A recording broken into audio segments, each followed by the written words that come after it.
Okay, sorry about that. I'm not quite sure what happened, but essentially the audio recording cut out halfway through my video. So here we go. Let's pick up from where I left off. The actual research base that the core content framework is centered around or founded upon. The CCF itself talks about that research base, that evidence base. It says it's the best available educational research, and it says that a number of times.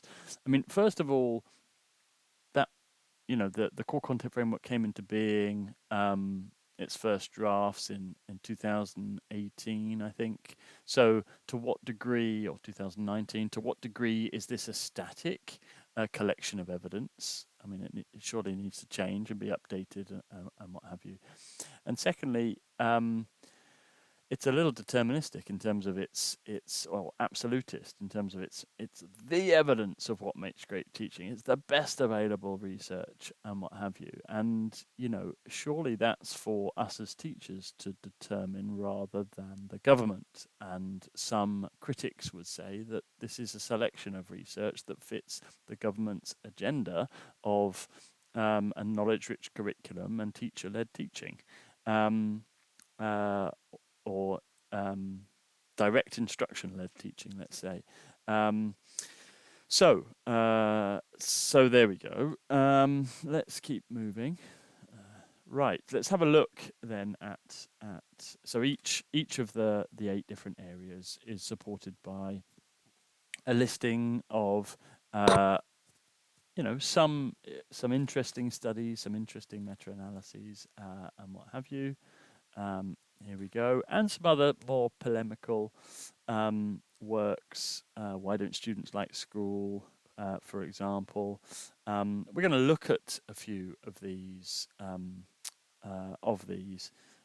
now in depth, just to kind of get the sense, the kind of processes you might go through when you look at a research paper and what have you. So to help with your research literacy, we're going to have a look at 4 different examples. One covering attainment grouping, one covering memory, one thinking about an overall take on what makes great teaching, and I can't remember about the other one. So let's give it a go. Oh no, and one focusing on direct instruction. There we go. So the first one that I wanted to look at is Teroshenko et al. This is a collection of academics from UCL, Institute of Education, and King's College. And this is learners' attitudes to mixed attainment grouping, examining the views of students of high, middle, and low attainment. So you've got to imagine that in most schools, uh, students, pupils are setted for subjects like maths, science, English, certainly at formally examined GCSE level and above. And this is looking at the experiences of students in non-setted environments where they are essentially in mixed attainment classes. Okay, so there are some schools that take a stand and actually say, no, setting is wrong. Setting does not support learning of the majority. It just supports the learning of those at the top, and therefore we're going to do something about that. So this collection of researchers looked into that and more specifically looked at learners' attitudes. It's in a peer-reviewed journal. It is a small sample number, but when you do a deep dive into by interview and what have you of students, then that's always going to be the way. It was 8 schools and 86 pupils across those schools. There are only a small number of studies looking at student-based perspectives, partially probably because there's only a small number of schools relative to the total number that don't set, and what have you. And the overall findings are supportive of mixed attainment grouping. So overall, lower attaining pupils prefer mixed classes, about 3 to 1. Double the number of higher attaining pupils are positive about mixed classes. So that's about 2/3 to a third, and roughly, or 2 to 1, and roughly equal numbers of middle attainers are positive or negative about them. And the interesting point about this study was that, their the students themselves replicated notions of equity, fairness, and what have you, that the mixed attainment classes are founded upon. So, in a sense, the schools communicated to students what those principles were, what those values were, and the students then inculcated and articulated them back to the researchers, and what have you. Now, they also said that the key here is obviously within those classes, effective differentiation or adaptive teaching, as it's called in the CCF, within classes is the key to ensuring all maximized progress. So there we go. That's Tereshchenko et al. That's one commonly cited within the CCF. Rosenshine's principles of instruction, so aka direct instruction, aka explicit teaching. Research-based strategies that all teachers should know. Here we go. This is a really accessible piece. It's become very, very popular, popularized by people such as Tom Sherrington, and there have been books written about it. It explains 10 strategies by firstly considering research findings into teachers that are highly successful, supposedly, in the US, and then some practical classroom implications of those research findings. I'm going to present them all here. There's rather a lot more, there's 10. So Rosenshine's principles, you'll be familiar with many of these, and we've talked about these previously when I talked through the suggested teaching strategies included within the core content framework, reviewing prior learning, presenting material in small steps with appropriate practice time after each. That's based on cognitive load theory, and also enabling as much opportunity to encode things in the long-term memory. At each juncture, the teacher asking lots of questions, checking the responses of students, checking on their progress. It provides some helpful question stems, giving the students models, giving them time to practice to support, again, encoding and retrieval in long-term memory, checking for student understanding to help ascertain the progress, any misconceptions, and what have you, obtaining a high success rate. Essentially, that one's I find that one a slightly strange one, because that's an outcome of all of this. But essentially, by doing the things, Rosenstein says, by doing these things, you get a high success rate. So there we go.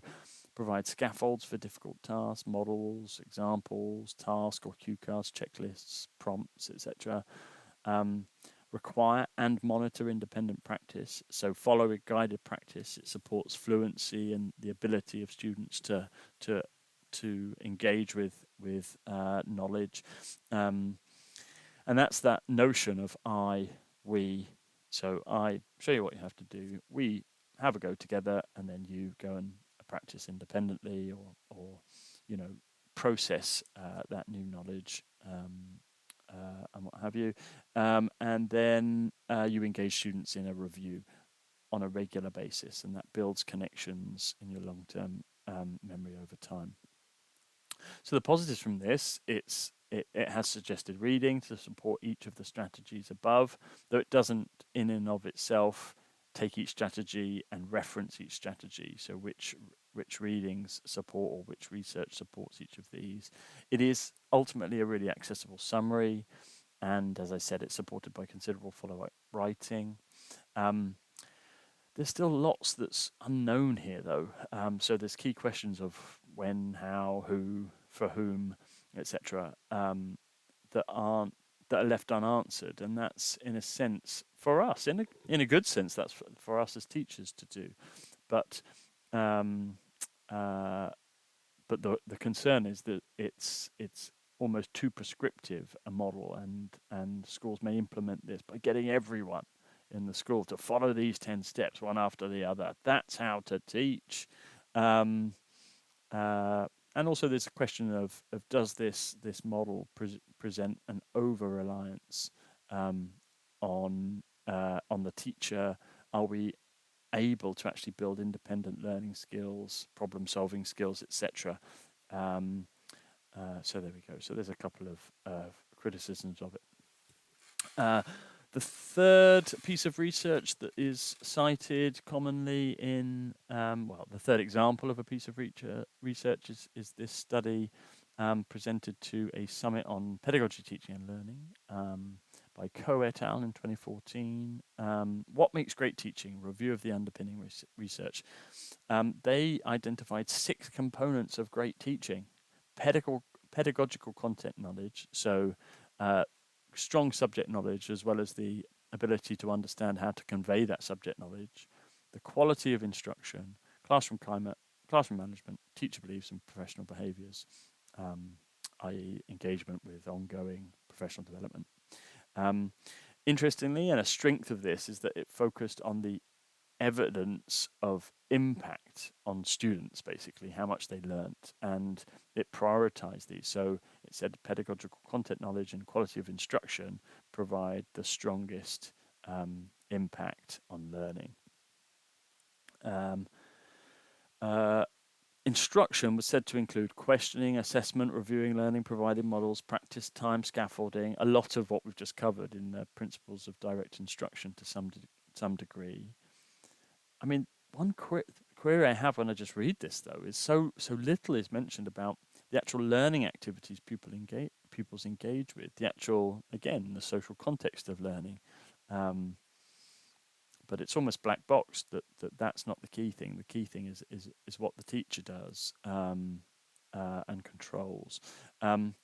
And it also goes on to list some ineffective practices: overuse of praise, discovery learning. It talks about ability grouping, passive review, where students just reread things or maybe highlight things but don't really engage with it and test themselves on it, what have you.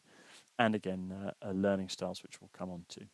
An interesting piece of research, but one that interestingly does black box the actual activities students engage with themselves. Finally, we've got a piece of research by Sweller, who I believe is an Australian educationalist, working memory, long-term memory, and instructional design. Journal of Applied Research in Memory and Cognition, so it's a peer-reviewed journal. It sets out 5 principles of information processing systems of memory, and this won't come as a surprise to you, given what's in the core content framework. It talks about long-term memory as an information store. Knowledge is borrowed from other people and from the long-term memory, and that is combined with new information to help reorganize schemata or schema in the long-term memory. It also talks, it's not the most accessible paper, but it talks about, this is quite interesting, that there are so-called narrow limits of change. So working memory, because it can't take in and use much information at a time, held in working memory to help process, information is therefore moved into the long-term memory on a limited basis, and therefore it's a sort of drip and changes to long-term memory is a gradual process, not a hugely swift or dynamic process. It thinks about cognitive load effects. Things that increase cognitive load are bad because you need as much. Well, certainly extraneous cognitive load are bad because that's not involving the actual thing that needs to be learnt or is attempted to be learnt. It's things like instructions or kind of irrelevant things, and it talks about effects that are caused by split attention. That's perhaps when material is being spoken about, but also students are supposedly reading something at the same time, and therefore there's a higher cognitive load, and that may make things more difficult. Redundancy is where maybe you're attempting to dual code, but you've got an image which has nothing to do with the actual instructions or the actual learning, and therefore it's just confusing students, and therefore there's a higher cognitive load. So there we go. I'm going to miss out the last point because I think we're short on time. So there we go. There were some examples of the kind of critical thinking we want you to do when you think about, or when you go and read papers. Don't just take them verbatim. Have a think about particular strengths and weaknesses of the papers that you're reading. let's have a really deep dive into a couple of things that are considered by the core content framework. I want to talk about learning styles, and in so doing, think again about the research base that supports or otherwise the view within the core content framework on learning styles. The core content framework is very clear. It says, look, there is a misconception that pupils have distinct and identifiable learning styles. This is not supported by evidence, and attempting to tailor lessons to learning styles is unlikely to be beneficial. Boom. And there are clear problems here. Okay, we know that certain approaches to learning styles aren't supported by the evidence. A lot of you will be familiar with the visual auditory kinesthetic triumvirate of learning styles, or Howard Gardner's multiple intelligences model, which is similarly based around learning styles. These haven't been proven and aren't supported by evidence. So we can say that pupils don't have one single inherent learning style that's a fixed thing that's just with them since the dawn of time. The problem, and that reductionist approach, no, there isn't a reductionist approach which sees teachers just teach to a singular perceived learning style of each student. And that's the danger. So attempting to match a teaching approach to a learning style can limit the development of that pupil. It's obvious, really, if you just say, oh, well, Johnny, Josephine, Jocelyn, he or she, well, they are spatial learners and or visual learners, let's say. I'm going to present all my instructions in a visual way to them. How do they get better, or give them tasks that are visual in nature all the time? How do they get better at understanding things in an auditory way? How do they get better in understanding things in an embodied, kinesthetic way if they're only getting taught according to one style? So there are some clear problems. Fine.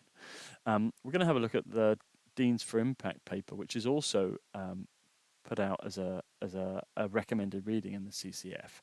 And whilst I don't really disagree with too much of what's in here, again, it is coming from a cognitive science basis. But I do agree with its disagree with its absolutism on learning styles. So they're very clear. Students do not have different learning styles. The reference they themselves give for that is Pashler et al. 2008. I went and had a look at Pashler et al. 2008, and they're a lot less definitive than the Deans for Impact. So they say that the lack of methodologically sound studies of learning styles, because of that, it'd be an error to conclude that all possible versions of learning styles have been tested and all found wanting. Many have simply not been tested at all. And let me move myself out of the way. The fact that the evidence is not there to validate learning styles theory doesn't mean that all theories are wrong. Learning style theories may take many forms. Some may be valid. And that's really important here. You can't just say there are no such thing as learning styles. Students don't have different learning styles. Maybe they do. And indeed, Evans et al. 2017 say that while, yes, some have been discredited, we can't jettison all learning styles research. Okay, so the whole movement of learning styles, you chuck everything out just because you can't say that a learning style isn't inherent to a student and we shouldn't be matching. You can say that, but and you can say that VAC hasn't been supported by research, but they say, look, there are other types of learning styles that do exist and other types of processing systems that do exist, and therefore it's important to know these as teachers. Secondly, and this is kind of obvious, and Pashler et al. Talk about this as well as Caulfield, they say, look, it's really important that we're not advocating for one type of instruction all the time with all learners. An obvious point is that the optimal instruction method is likely to vary across disciplines. For instance, the optimal curriculum for a writing course probably includes a heavy verbal emphasis, whereby the most efficient and effective method of teaching geometry obviously requires visual spatial materials. So think about what you're teaching. It's going to be relevant to what you're teaching. You're going to use a method that is relevant to what you are teaching. And this is really, really important. So there we go.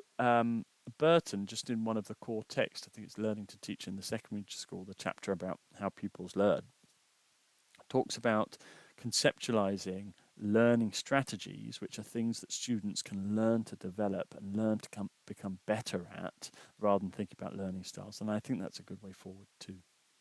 I'm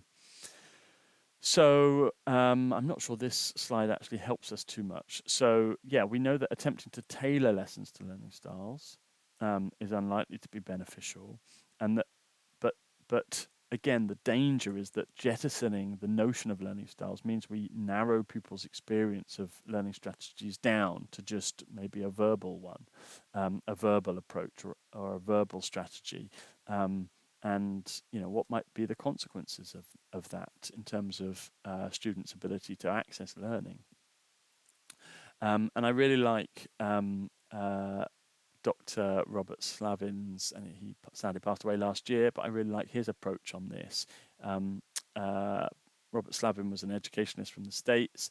He was a proponent of evidence-based teaching, but very much saw that cooperative learning and mixed ability grouping had really strong evidence bases behind them. But anyway, he had some quite pithy points to make about learning styles as well. He says every teacher is aware of the fact that students learn differently and have various learning strengths and difficulties. And as long as teachers do not try to match their instruction with students' supposed learning styles, who cares if they think learning styles exist? Whether or not you believe in learning styles, it's surely beneficial to teach using visual, auditory, and tactile methods to all students, whatever their supposed learning styles.